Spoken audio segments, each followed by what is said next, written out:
Magandang araw mga kaibigan.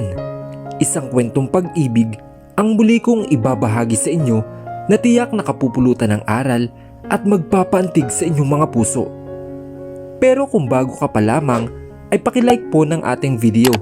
Pakiclick ng subscribe button, gayon din ng bell icon para lagi kang updated sa mga susunod ko pang upload.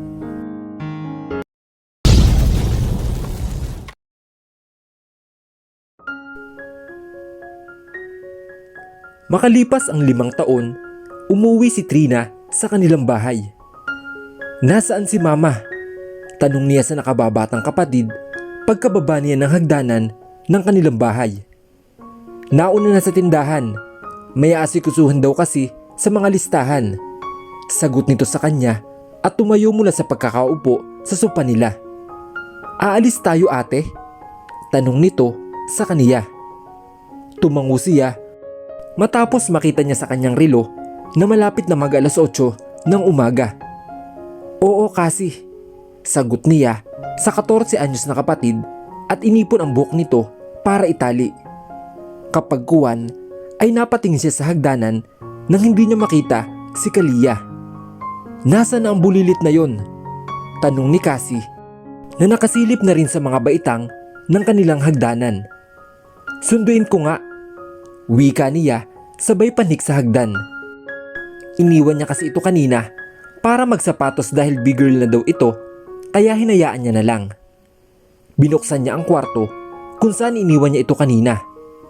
Nakaupo pa rin ito sa lapag habang nakasuot na ng sapatos sa mga paa nito. Kalia, bakit hindi ka pa tumatayo dyan? Mahuhuli ka na sa school. Wika niya at tuluyan itong nilapitan. Tiningala siya ni Kalia ang 3 gulang niyang anak. Bumaba ang tingin niya sa mga maliliit itong kamay na may hawak-hawak na larawan. Gulat na nahablot niya ang mga larawan na iyon mula sa kamay nito. Dala ng gulat, nanubig ang mga matang napatungo ito. Napalod siya sa sahig nang maalala niya ang kanyang ginawa. Sinapo niya ang maliit na biski ng kanyang anak at pinatingin ito ng diretso sa kanya. Are you mad at me, Mommy? Nangatal ang boses nito nang tanungin siya. Tuluyan niyang narinig ang hikbi nito nang kandungin niya ang bata. Hindi. Umiling siya. Hindi galit si Mommy. Nagulat lang ako. I'm sorry. Hikbi nito, umi-Ingles na naman. Hindi niya alam kung saan ito natutong magsalita ng Ingles, gayong bilang lamang sa mga daliri niya ang mga pagkakataon na nagsasalita sila ng wikang iyon ng kanyang mga kasama sa bahay. Ngunit naisip niya na baka nasa genes ng anak niya na fluent magsalita ng wikang iyon. Inglesero din kasi ang ama nito sa pagkakatanda niya. I'm not mad. Nagulat lang ako. Alon niya dito at hinaplos-haplos ang likod nito. Tuluyan na siya nitong niyakap pabalik at ibinon ang mukha sa kanyang lieg. Mommy, is he my daddy? We have the same eyes.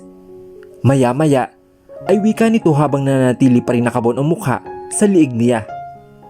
Napalunok siya at napakagatlabi. 4 na gulang pa lamang ito, ngunit matalas ng mag-isip. Alam naman niya na darating ang araw na magtatanong ito tungkol sa ama nito. But she didn't expect that it will be this soon. Ano nga bang alam niya tungkol sa ama nito? Wala, maliban sa pangalan nito. Makalaglag garter ng panty na itsura at mga galaw at haplos nito ng gabing iyon. He is so handsome po. Sabi pa nito na nakatingala na pala sa kanya. Where is he po? Hinaplos niya ang buhok nito at sinapo niya ang malambot itong mga pisngi. Hindi ko rin alam, baby. There is no point na magsinungaling siya. Matalinong anak niya at alam niyang maintindihan siya nito kahit 4 taong gulang pa lamang ito. Bakit po? Di ba dapat together ang mommy at daddy katulad ng mga classmates ko? Complicated kasi, baby. At saka malayo siya eh. Hindi na sumagot ang kanyang anak, bagkus ay tinitigan na lamang siya habang nakalapat ang kanyang mga labi. Her daughter's eyes were very much alike with the man who bought her at the auction 5 years ago. It was deep brown eyes, malalim kung tumingin at parang palaging tagusan kung tumitig. Hinaplos sa maliit na mga kamay ni Kalia ang kanyang magkabilang pisngi at hinalikan siya sa tungki ng ilong. Isa lang ang ibig sabihin niyon. Tapos na itong magtanong sa araw na iyon. Maya-maya pa ay inaya na niya ito para lumabas. Ibinulsan niya ang larawan na tinitingnan nito kanina na nahulog yata mula sa wallet niya. Kinuha niya ang Fingfar backpack na nasa ibabaw ng kama nila. Favorite ng anak niya ang kulay na iyon. Halatang halata naman dahil kulay pink ang damit nito maging ang sapatos. 4 na taong gulang pa lamang si Kalia, ngunit ipinasok na niya ito sa preschool bilang sit-in lamang. Hindi ito official na enroll sa paaralang iyon. Madalas kasi itong maboring at wala namang kasama sa bahay, kaya mas minabuti niya lamang na ipasok ang anak sa eskwelahan. Isa pa, gustong gusto naman ito. Kwento nga sa kanya ng kaibigan niyang teacher ay sadyang mabiburo ang kanyang anak pagdating sa klase. Binigyan siya ni Kalia ng matunog na halik sa pisngi nang marating nila ang harap ng classroom nito. "Pakabait ka ha," sabi ng kanyang kapatid at hinalikan sa ulo ang pamangkin. "Yes po, Tita Cassie. But don't mess my hair," maarating anito at ngumuso pa. "Naku, umira na naman ang kaharatehan mo, bulilit ka." Mas ngumuso ang kanyang anak at yumakap sa hita ng kapatid niya. "I'm not maarte, tito. Love mo po ko, di ba?" "Ay oo naman," mabilis na sagot ng kapatid at binuhat pa ang kanyang anak. "Bigyan kita ng pasalubong kapag marami ka na namang star." Nagningning ang mga mata ng kanyang anak at ngumiti ng malaki. May ibinulong pa ito sa tainga ng kapatid niya na halos kapantay na niya at tumango-tango. "Nandito na pala ang baby," wika ng bagong dating. Nginitian siya ni Casey na kaibigan niya at teacher naman ni Kalia. "Good morning, teacher," bati ni Kalia at nagpababa mula sa pagkakarga sa kanyang tita Cassie. "Good morning, pasok ka na?" aya nito sa anak niya. Binigyan niya ng halik sa sentido ang baby niya bago ito pumasok sa loob ng classroom. "Ampunin ko na nga yung anak mo," ani ni Casey. "Ang cute na bata, bibong-bibo." Sumimangot siya at pinandilatan ito. "Gumawa ka nga ng sarili mo, akin yan." Natawa ito sa sinabi niya. Kahit hindi naman inaasahan ang pagdating ni Kalia sa buhay niya, mahal na mahal niya pa rin ang batang ito.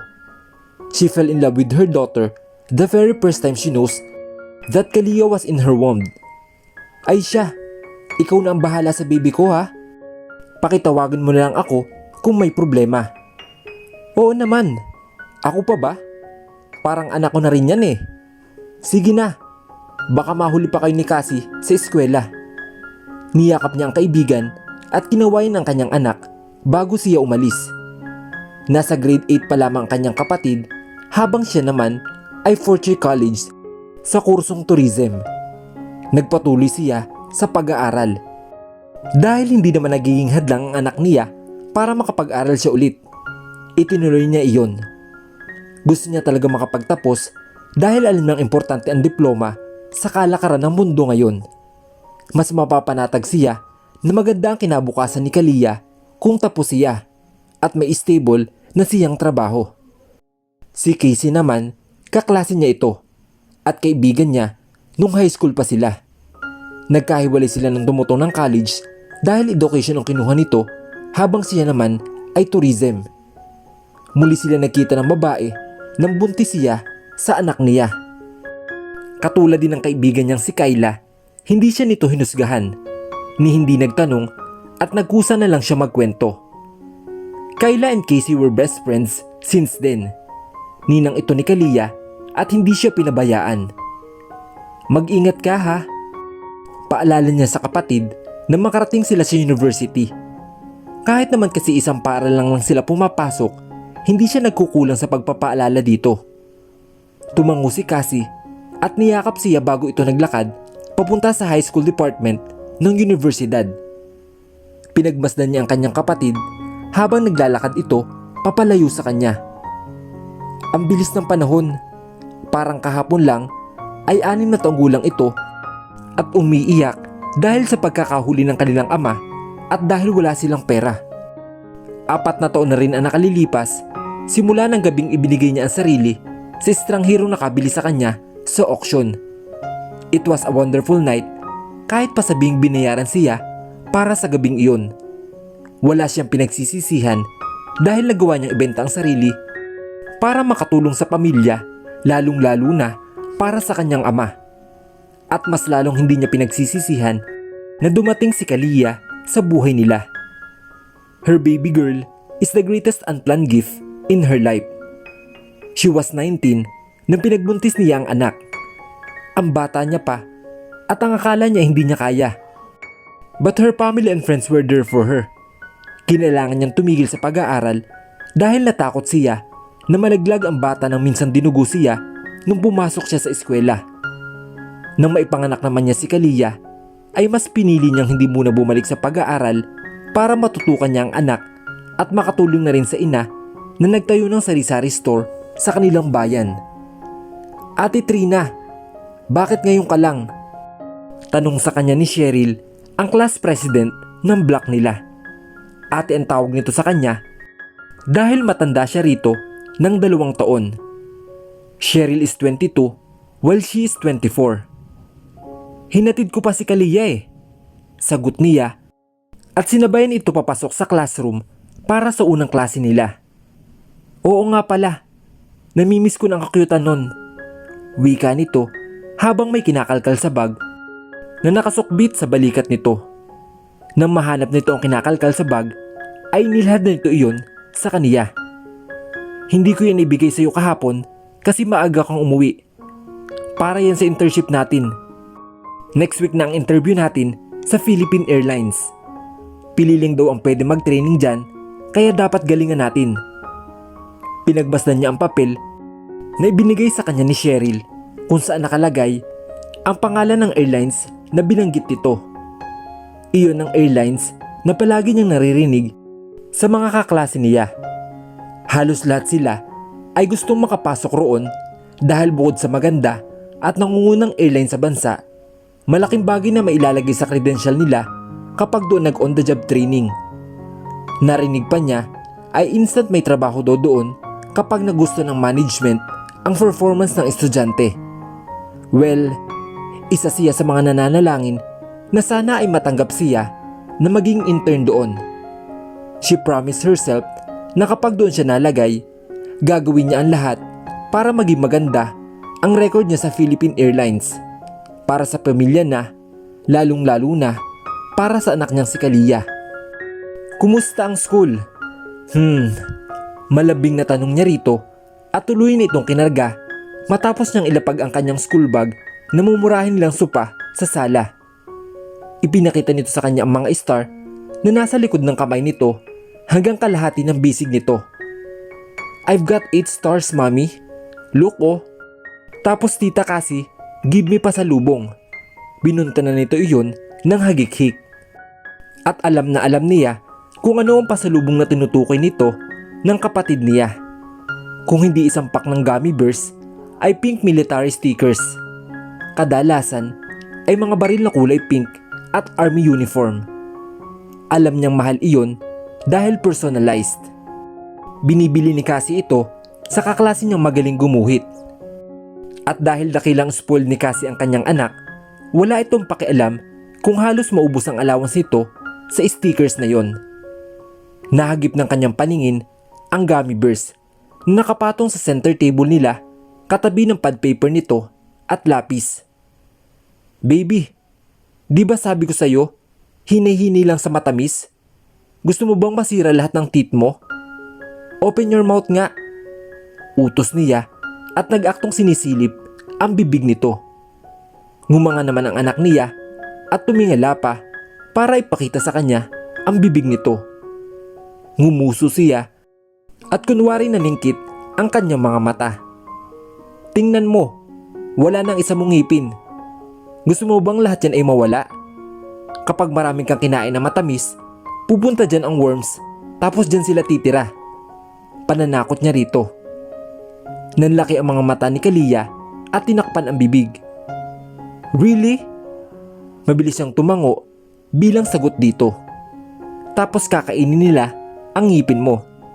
Kapag wala ka ng ngipin, dila mo naman ang sunod nilang kakainin. Muntik na siyang mapahalakhak nang mas nanlaki ang mata ng kanyang anak.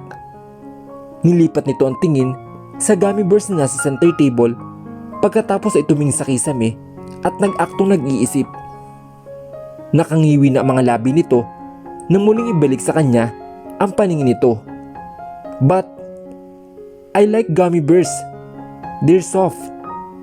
Pinaglaro nito ang mga daliri at gusto niyang panggigilan ang pisngi nito dahil sa kakyutan. Pero pinigil niya ang kanyang sarili. Baka mahalata na tinatakot lang niya ito. Yeah, there is a part na pwedeng maubos ang ngipin ng kanyang anak dahil sa kakakain nito ng mga matatamis. But her main concern is baka makasama iyon sa kalusugan nito. Baka madala nito sa paglaki ang matamis at maging ubis ito. Pero I don't like the worms to eat my teeth. My classmate will tease me. Hinawakan nito ang magkabila niyang pisngi. Can I still eat gummy bears, mommy? Pero little amount na lang. Tapos magbabrush ako ng mabuti ng teeth ko para mawala ang sugars. Is that okay? Kalia bats her eyelashes and pout her lips. Nagpapaawa na naman ito sa kaniya. Wala siyang nagawa kundi tumango na lamang, tanda na pumapayag siya. Ngumiti na malaki ang kanyang anak at muli siyang binigyan ng matunog na halik sa pisngi. Bakit naglalambing na naman ang bulilit na iyan? Tanong ng mama niya na lumabas ng kusina habang daladala pa ang sandok. Hula niya ay nagluluto ito ng hapunan nila. Nagpababa si Kalia mula sa pagkakakarga sa kanya at tumakbo sa mama niya.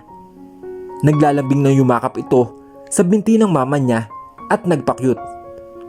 Napailing na lamang siya nang walang magawa ang kanyang ina kundi halikan sa ulo si Kalia. Kumusta ang eskwela, anak? Tanong nito nung bumalik si Kalia sa harap ng pad paper nito. Nasilip niya na nagsusulat ito ng English alphabet. Ayos lang po, ma. Sasalang po kami next week sa interview para sa on-the-job training namin. May orientation po kami kanina kaya medyo ginabi ako. Sagot niya sa kanyang ina. Nabanggit nga sa akin ni Cassie. Si Cassie kasi ang pinasundo niya kay Kalia nang ipagbigay alam sa kanya ni Cheryl na may orientation sila. Si Cassie po? She asked as she planted a soft kiss to her mother's forehead. Nasa tindahan. Siya na munang pinagsara ko ng tindahan. Medyo napagod kasi ako kanina, anak. Bahagya siyang naalerto sa sinabi nito. May masakit po ba sa inyo? Bahagya siyang tumikal mula sa pagkakayakap dito. Sabi ko naman kasi sa'yo, ayos lang ako, anak. Putol nito sa kanya at bahagya pang natawa. Hindi naman siya nito masisisi kung ganun ang reaksyon niya. Ma, magsabi kayo sa akin o kay Cassie kung may iba kang nararamdaman. Medyo nakahinga siya ng maluwag nang tumango ito sa kanya. Ako na po ang magluluto. Magpahinga ka na lang, ma. Wika niya at tinangkang agawin dito ang sandok na hawak-hawak nito. Ngunit inilayo nito iyon sa kaniya. Ako na, anak. Pinapalambot ko na lang ang karne na sinigang. Madali na yon. Ikaw ang magpahinga muna at magbihis. Mukhang pagod ka na. I love your sinigang, mama. Singit ni Kalia sa kanila. Lahat naman ng luto ko love mo. Mabilis at sunod-sunod na tumango ang anak niya at bumungusngis habang hawak nito ang lapis nito. Napailing ang ina niya habang natatawa.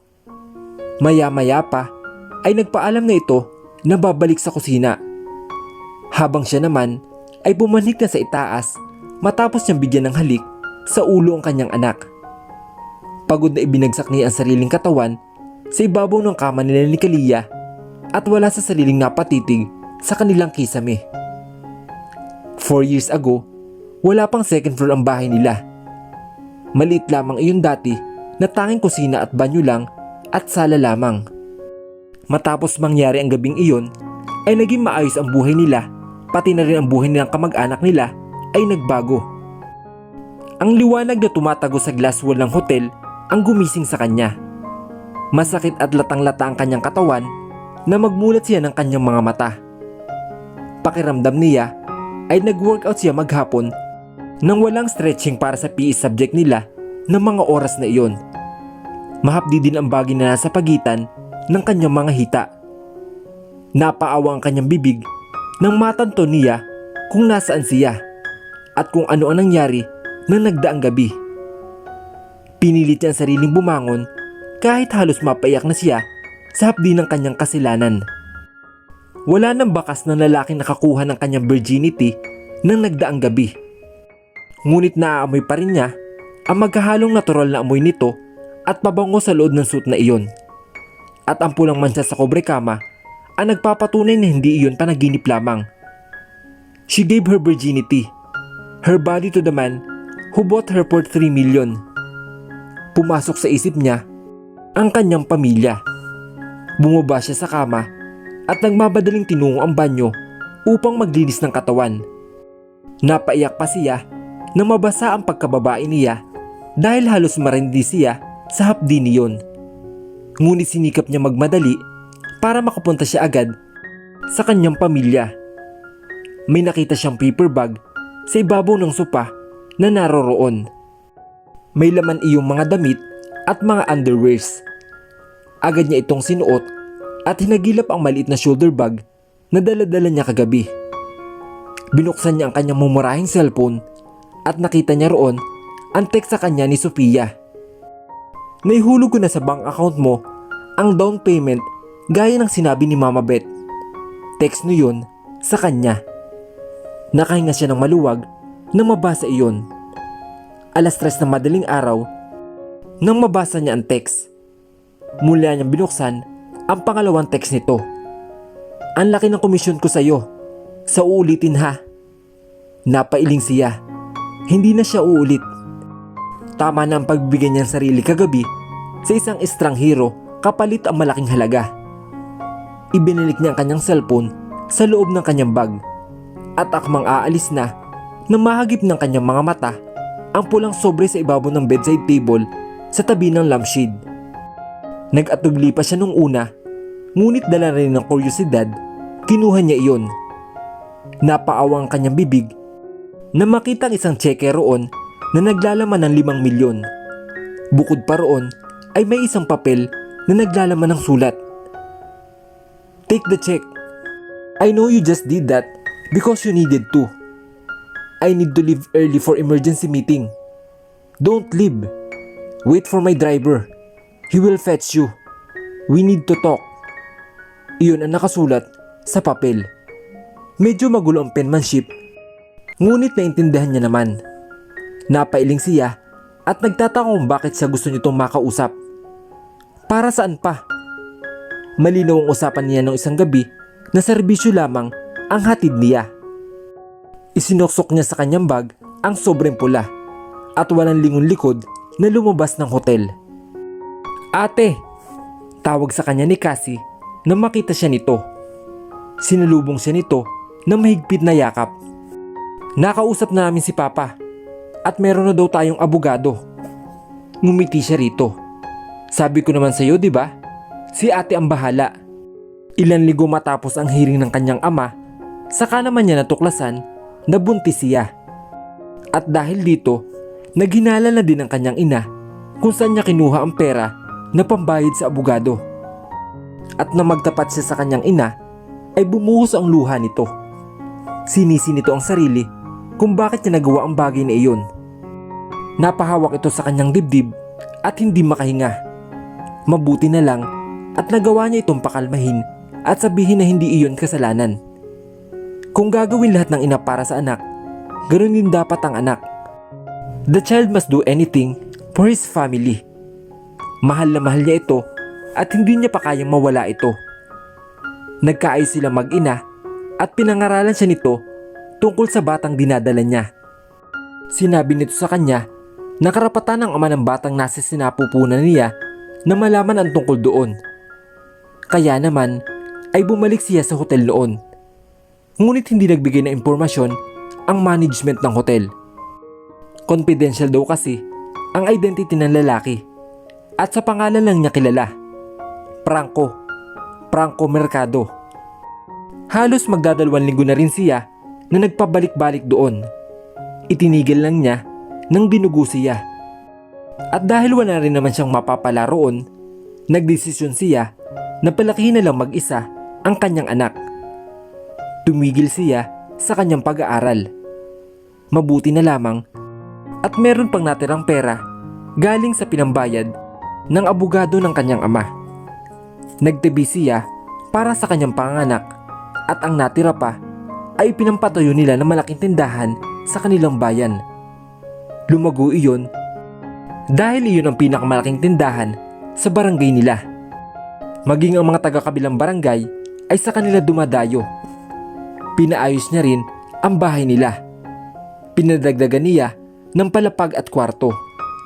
Ayaw niya kasing lumaki ang kanyang anak na maliit na espasyo. Ayaw niya magkulang dito.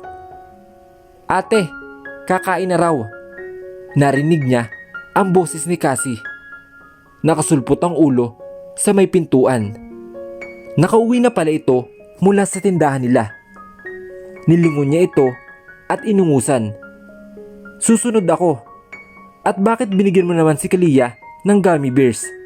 Hindi ba sabi ko sa'yo, baka masobra ng batang iyon sa pagkain ng matatamis?" Napakamot ito sa batok at hilaw nang umisi sa kanya. "Hindi ko matanggihan eh." She rolled her eyes on her sister. "Umalis ka na nga. Susunod na lang ako." Tatawa-tawang iniwan siya ng kanyang kapatid. Napapailing siya. Masyadong ini-spoil ang anak niya. Sakay ng service ng van na ipinadala ng Philippine Airlines ay natatawa si Trina sa kakulitan ni Cheryl na nasa tabi niya. Panay ang tingin nito sa maliit na salamin at chinecheck niya ang sarili kung maganda at maayos ba ang mukha nito. Hindi niya alam kung ginagawa lang ba nito iyon to distract herself dahil kinakabahan din ito katulad niya o talaga may pinagagandahan ito. "Ate Trina, ayaw mo talaga mag-makeup?" Tanong nito sa kanya matapos ibaba ang salamin na hawak-hawak. Pang-3 beses na siya nitong tinanong tungkol dito. "Hindi nga, ayos na ako.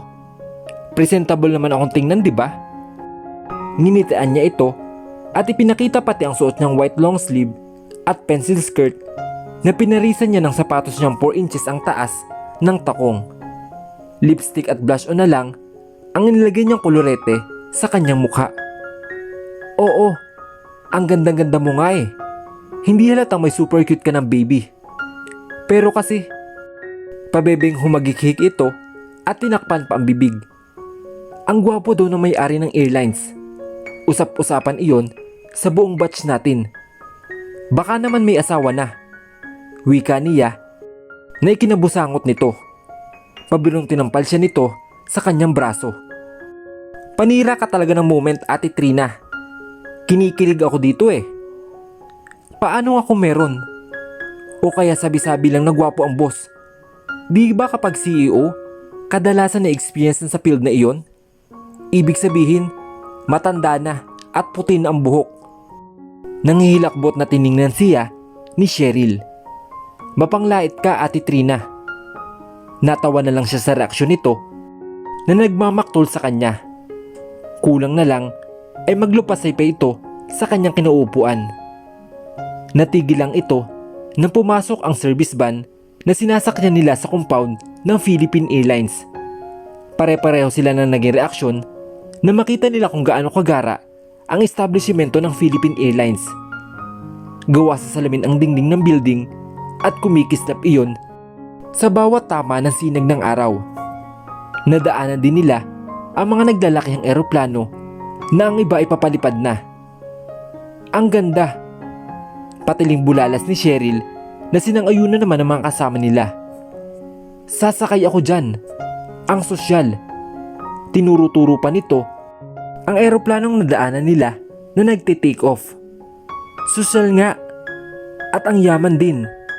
Biro mo, nagpadala pa ng service van para sa kanila. Sa tansya niya, halos 100 sila sa batch nila. Marami-rami din na service van ang pinadala ng Philippine Airlines. Pinagbuksan sila ng pinto ng isang guard. Nginitian sila nito at ginaid sila papasok. Nakabuntot lang sila kay Cheryl at katulad nito ay panay ang masid nila sa paligid. Kung maganda na sa labas, mas maganda sa loob. Sa refreshener pa lang na unang sumalubong sa kanila nang pumasok sila, alam niyang hindi pangkaraniwan ang paliparan ng Philippine Airlines. Ay! Mahinang tili niya nang bigla na lang tumigil sa paglalakad si Cheryl. At dahil nasa unahan niya ito, bumangga ang katawan at ulo niya sa likuran nito. Bakit ka tumigil, Cheryl? Tanong niya. Hindi siya sinagot nito, bagkus ay nakatingin lamang ito sa kung saan habang nakanganga at halos magugis puso ang kanyang mga mata. Hoy! Untag niya rito at nakakunot ang noong sinundan ang direksyon na tinitingnan nito. Nagtataka siya dahil doon din nakakatingin ang mga kaklase niyang babae. Lumuluwag ang garter ng pante ko. Narinig ang bulong ni Cheryl sa tabi niya. Ngunit hindi na niya iyon napagtuunan ng pansin dahil literal na natuod siya sa kinatatayuan na makita niya kung sino ang tinitingnan ng mga ito. Standing firmly meters away from them was a man that she never expected to see at this moment. With his bossy aura and Olympian god physique, it was the man who bought her 4 years ago at the auction. Franco Mercado.